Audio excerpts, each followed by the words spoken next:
नमस्ते।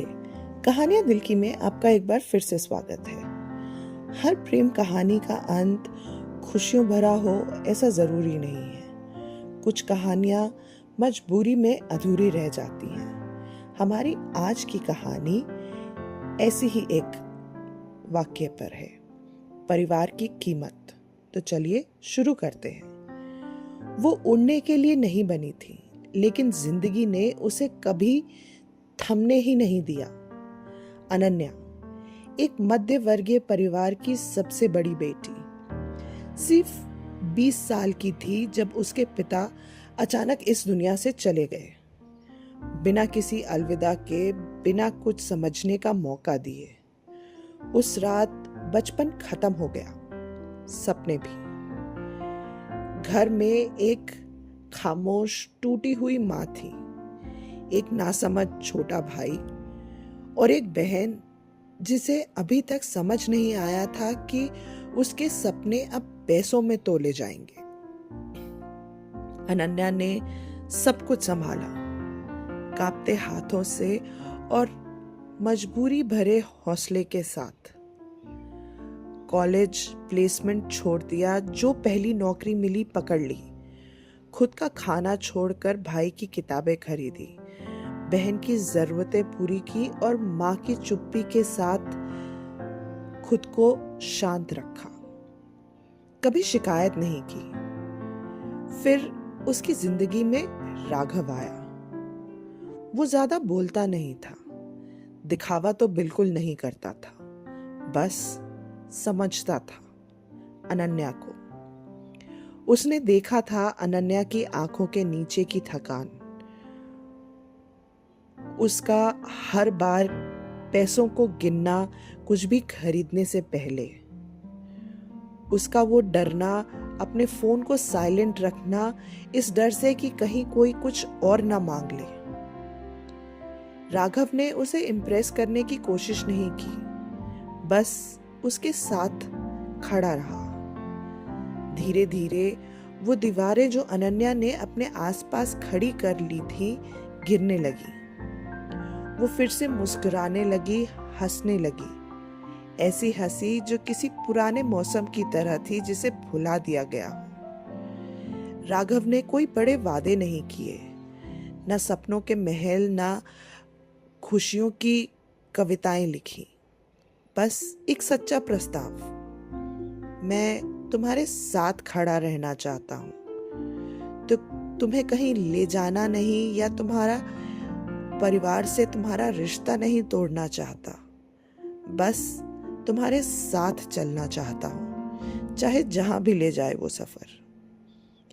अनन्या को लगा जैसे पहली बार वो सांस ले रही हो, लेकिन जब उसने अपने परिवार को बताया तो उसकी पूरी दुनिया एक बार फिर से टूट गई। किसी ने ये नहीं पूछा कि ये लड़का कौन है या कैसा है, सिर्फ एक सवाल, तुम क्या सोच रही हो? उसे याद दिलाया गया कि फीस, दवाइयां, जिम्मेदारियां सब उसकी है। अनन्या को खुदगर्ज ठहराया गया, बेशर्म कहा गया और जिम्मेदारी से भागने का लांछन लगाया गया। उसका प्यार एक गलती बना दिया गया।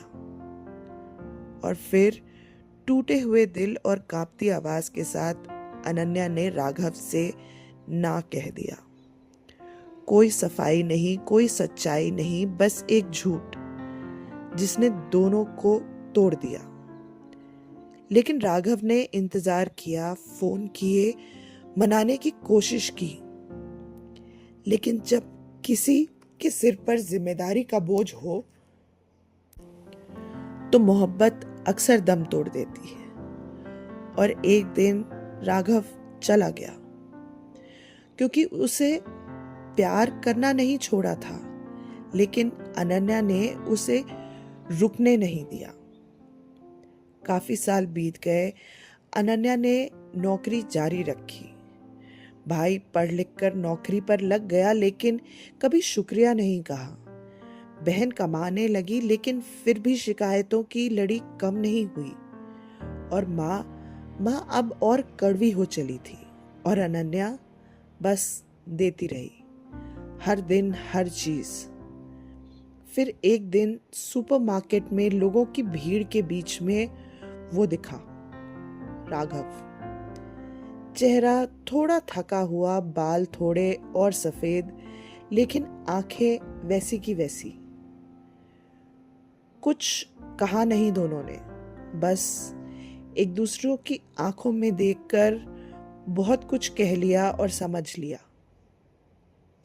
बाहर बेंच पर थोड़ी देर साथ बैठे चुपचाप। फिर राघव ने धीरे से कहा, तुम बहुत थकी हुई लग रही हो। अनन्या मुस्कुरा दी, क्योंकि सालों में पहली बार किसी ने फिर से देखा कि वो थकी हुई थी। फिर उसने वो कहा जो सालों से उसने दिल में दबा के रखा था। मैंने उन्हें बताया था राघव कि तुम मेरे साथ देना चाहते हो, मुझे उनसे दूर नहीं ले जाना चाहते। तुम बस मेरा बोझ बांटोगे मेरे साथ, पढ़ाओगे नहीं। लेकिन किसी ने मेरी बात पर यकीन नहीं किया, आज भी नहीं करते हैं। राघव ने उसकी ओर देखा, आंखों में वही पुराना प्यार और वही पुराना दर्द। मैं तुम्हें बचाने नहीं आया था अनन्या, उसने कहा। मैं सिर्फ तुम्हारा साथी बनना चाहता था। लेकिन शायद कभी कभी प्यार काफी नहीं होता। अनन्या ने कुछ नहीं कहा, क्योंकि जब मोहब्बत और जिम्मेदारी के बीच चुनाव करना पड़े तो कोई जवाब सही जवाब नहीं होता, सिर्फ खामोशियां होती हैं। राघव उठ गया, उसके कंधे पर हल्का सा हाथ रखकर धीरे से चला गया। धीरे, चुपचाप, जैसे कोई पन्ना बंद हुआ हो, बिना किसी पूर्ण विराम के। और अनन्या वहीं बैठी रह गई, थकी हुई, खाली। आज भी सबकी जिंदगी चला रही थी वो, जबकि उसकी खुद की जिंदगी कब की बिखर चुकी थी। आशा है आपको हमारी आज की कहानी पसंद आई होगी। कमेंट्स में ज़रूर बताइएगा ये आपको कैसी लगी। धन्यवाद।